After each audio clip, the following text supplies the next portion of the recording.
Hey guys, Marvin Singuese here. Today I want to talk about hip mobility.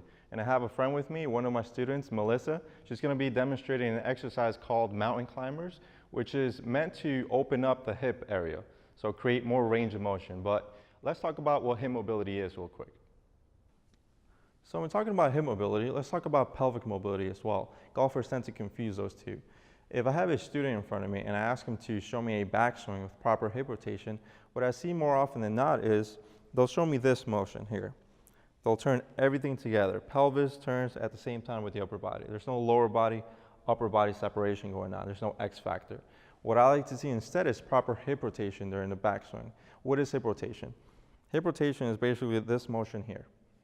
Okay, and when we translate that into the golf swing, what we'll see is that the pelvis will remain fairly square throughout the backswing. It'll move a little bit, but it'll remain fairly square, and I'll be able to rotate my upper body as I load onto my hip. A good point of reference is if the kneecap is looking straight ahead, then we're probably loaded properly onto the right hip. Right hip if you're right-handed. Now, if a person is unable to do this, then that tells me that they probably lack mobility. They're probably weak around the hips. They probably lack the flexibility to be able to turn the upper body onto a loaded hip.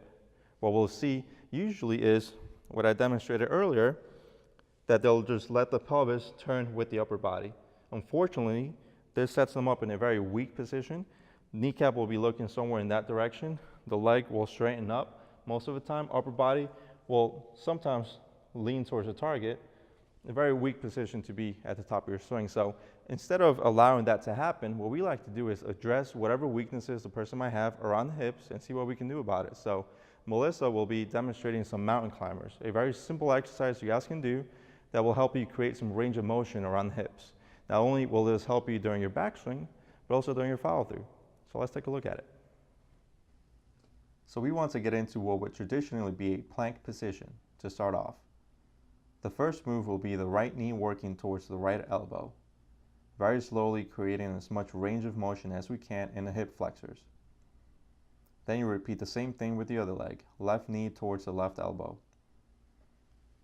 One thing to note is that her hips do not bounce up and down during the exercise.